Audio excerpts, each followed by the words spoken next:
I'm Amy Lauren, A&R at High Definition Tracks, and today we welcome Nicole Fiallo to the HD family. She is joining me today for a chat about life, production, music, that kind of stuff. So, hello, Nicole. Hey. How are you doing? Doing great, actually. Happy to finally be officially coming on board. It's long overdue, I think. I know. Honestly, obviously, I play music all the time. And do you know what? This was a treat because we signed this, like, it feels like such a long time ago. So Right? when the masters come back, it felt like a new track because I'd forgotten that we'd signed it. It just felt such a long time ago. So welcome to the label.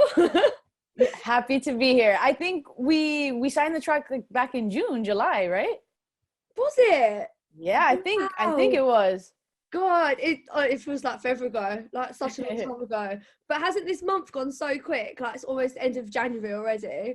I was joking the other day that next thing you know, we're gonna blink and it's gonna be Christmas and New Year's all over again.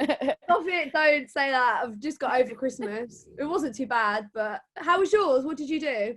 I actually went down for the first year in 5 years that I've been here in New York. I went to go visit my family in Florida. Yeah. It was crazy because we had to see everyone and pulled in a million different directions, but it was nice to spend the holidays for the first time in years with them. So it was great. You have a really big family, don't you? Oh yeah. Oh, yeah. And George too. My husband, he has even bigger family, I think. So combine the two, I think immediate family, we're about 40 people total. Oh my God, that's madness. Yeah. And you DJ'd at your own wedding as well, didn't you? Of course. Like, how could you not do that? Honestly, brilliant. So good. I'm so glad we got in touch around just before then, wasn't it? And I posted the videos. I was like, this girl, yes, we are friends. So you live in New York. Tell us, everybody else, a little bit about yourself. So I am originally born and raised in Miami. I moved here 5-6 years ago. I've been living here with my husband. Just, the hustle and bustle of New York City. On my spare time, I work for a yogurt company right now. I do some admin work for them. And then, when the nighttime comes, DJ and produce music. Of course. And you like to play basketball as well, don't you? Yeah. I used to play back in the day. I don't play too much anymore. It's a little difficult here to find some women leagues. But I used to play. I played from about 6th grade when I was 13 years old to high school until I was about 17. That's amazing. You have to teach me because it's a bit useless. Okay, I'll teach you basketball if you teach me soccer. There you go. Oh, well, I don't think I can teach you that either because I can't play that. But all right, mess around. We'll get George on board. He can show us a thing or two. Cool. That would be great. So, have you got any pets? I do have 2 pets. Well, one now, unfortunately. My oldest Chihuahua, she passed away a couple months ago. But I do have one back home in Miami. I'm trying to bring her over to New York, but my family, my sister specifically, is fighting me about that. She's like, "That's not a New York dog. She likes the boat in the sun." So I'm still trying to win that custody battle with her. Oh, that's so funny. You should have maybe join just for certain so when it's hot in New York. So exactly. Both worlds. My mom keeps saying that next time she comes to visit, she's gonna bring her just for the weekend. And my sister's like, "No, Nicole won't give her back. No, you can't take her." You got there to share the love. Yeah, right. Yeah. What was it like growing up for you? Who influenced you with your music? Oh, definitely my mom. My mom, she showed me salsa music, which is, a Cuban background. She showed me that since I was probably in the womb, really, because I was 1-2 years old already dancing to salsa music. And she also showed me some old school freestyle, 80s, disco, things like that. So I think really that kind of era of my life really influenced my music going forward. Definitely. Oh, that's so lovely that it was your mum that introduced you to Yeah. that all as well. I imagine you as a little baby dancing round. Oh yeah, you know. With your mum, when and friends as well when you were younger, were they interested in the similar sort of styles of music that you were into? So my cousins influenced me the most in terms of like house music. Yeah. My cousin's boyfriend, now husband, he actually always coins the term that he showed me the dark side. Um, like most of us when we get into DJing, you know, the EDM scene is like huge at first, Tiesto and like Swedish House Mafia, all that, and then he was like, "Nah, you can't like that stuff. Come to the dark side with me." And you know, he introduced me to Local Dice, Richie Hawtin, a little bit of Carl Cox. And when I was 15, I went to my first Ultra Music Festival in Miami. Oh, And wow. they begged my mom to let me go to a popular club down there called Club Space. I was 15, so they had to get me in with a fake ID. And I remember that like it was yesterday. You have to be 21, don't you? Yeah, you had to be 21. I was 15. I'd never been in any environment like that before. And all I remember is standing there in the dance floor with a Red Bull in my hand, like, holy cow, what is this? And this life is for me. I'm telling you. And actually, coincidentally, Laid Back Luke was there that night playing like an all techno set. And that's it. That was like the mark in this is what I'm going to do. That's it. Oh, I love it. I love it so much. That's so young. That's commitment to the rave. And yeah, right? That feeling when you're like, this is what adults do, or this is what goes on. Like, this is crazy. Yeah. Oh yeah. And if you ever get a chance to go to Club Space in Miami, you will understand just how crazy it was that my mom let me go there at that age. Oh my God, that's crazy. I'll have to come over and visit. It's on my list. I really want to visit Miami. I've told you already. Well. I've told you already, whenever you want to come, my mom will be so over the moon happy. She'll take you on the boat. Oh man, you'll make her whole year. Oh, I'm buzzing. I can't wait. I need to save up some money. Question actually, are you visiting the UK again this year, or do you not know yet? Fingers crossed. Planning to hopefully hop over there either in the summer or fall like I did last year, but let's see. Hopefully. Don't love that. Right, anyway, back to you. You know, what's the house scene like round where you live? Are you close to clubs? Yeah, so here right now in Manhattan, there's no major clubs. I think the only one that's currently still open is Marquee. They just had Fisher there a couple weeks ago, but with the COVID situation, everything's a little weird right now. But the good thing for me is since I'm based out of Brooklyn, all the parties have really shifted over into Brooklyn because it's a little bit more underground over here.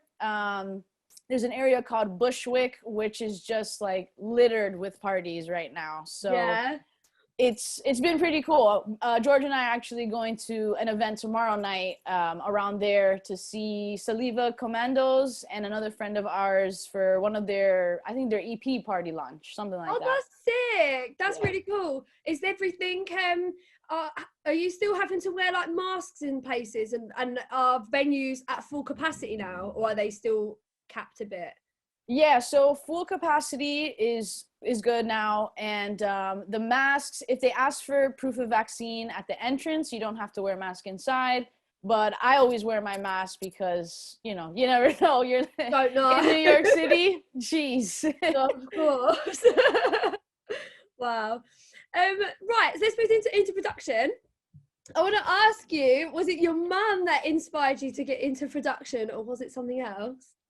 I think it just kind of stemmed off of my love for DJing. I loved music so much, and when I started learning how to DJ, mixing the elements, all of that, it was just natural that I wanted to create my own sounds. I started creating my own sounds probably about 6-7 years ago, and it was awful, literally awful. I'm like, how do I do this? I took a lot of courses, and you know, over the years I got a little bit better, but really I guess 2 years now, during the pandemic, is when I was able to kind of shut down on everything, you know, not focusing on work, nothing like that. And for about 4 or 5 months, I was just watching every video I possibly could to like learn how to make a proper beat. And in, I think it was June 2020, Bill Withers passed away, and one of his songs, Lovely Day, is one of my all-time favorite songs. And one night I just had the inspiration to kind of make something. And I remember I put down a beat, and the next morning I woke up and I was like, all right, let me check this back. And for the first time I was like, wait, this is kind of okay. Like, this is that's a real turning point that you can was like, yes, here. That's exactly. So yeah, that was kind of, you said it perfect, the turning point for me. And the rest, I guess, is history. Yes, it's history. Like, honestly, like, you're absolutely smashed it. Massive fan. Obviously, we've worked together, and we'll have to again this year. 100%. Oh, of course. Of course. That's a given. Of course. But enough about me. It's not about us. It's about you. Do you actually prefer DJing or producing? What gives you the big buzz? Oh, it's so hard. I don't know. And it's funny because that's actually something I've been thinking about lately, just balancing the two. And I don't know, they're both different. They're both different buzzes, I guess you would say. That's fine. No, I just thought I'd throw it out there. It's a hard one. Yeah, it is definitely. Cool. Tell us the idea behind Turn It Out, and how did you two link up? I'm pronouncing it. It's Doiron. Hede Doyen. Oh my God, it's so wrong. Hede. Yeah. In Spanish, the J's are always pronounced like H. Cool. Say it one more time. Hede Doyen. Hede Doyen. Okay. I'm gonna have to repeat that and make sure I get it right, because when I learn something and I think it's one way, I can't ever snap. Yeah, right. No, but Hede actually, he DM'd me one day. He was like, hey, you know, I'm a really big fan of your music. I love, you know, everything you've produced. I have this track. I just want to get your feedback. What do you think? And man, the moment I heard his beat, I'm like, holy cow, this guy is talented. And I was just, of course, grateful that, you know, he reached out to me. I still, and I don't think I will ever get used to people like being a fan. Like, it's so surreal that you like my music. Really? I don't even like it half the time. I'm your number one fan. Believe me, I know that. But yeah, so I told him like, man, this track is great. And then he's like, you know, would you mind, you know, collaborating with me on it? And I'm like, of course, I'd be honored. And then honestly, but when he sent me the stems, it was like automatic. We finished the track, I think 24, 48 hours. And I wrote to you like the very next day, like, hey, we got this track. What do you think? Signed. Literally signed, still delivered. It was perfect timing. No, it really was, and thank you. We love it, and I'm so glad it's out now. Finally, like I said earlier, just getting the masters back. It's been sat on the stuff on the sampler for quite a while, and it's always so nice to hear it and be like, oh my God, like this is what we've signed, and everybody else gets to hear it now. So absolutely. I had that same feeling when it finally went on pre-order on Beatport, and you've heard your own song a million times, but I click it in to play it back, and I'm like, yes, finally, like here we go. I know, I'm so excited for it. It's going to be awesome. Oh yeah. So what's next in the pipeline for you? Oh, a couple things that I'm working on. I have a couple releases coming up in February. Some things I'm trying to coordinate for March.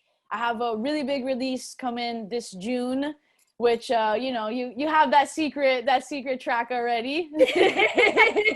that one hits really close to home because it's, you know, the Queen of Salsa, a remix that I did on her original track, and it's a song that I literally remember growing up listening to that. I hear her voice and I think of my grandma every single time. So it's a track that really hits home. So the fact that we were able to find a really good home for it, I'm really excited for that, for sure.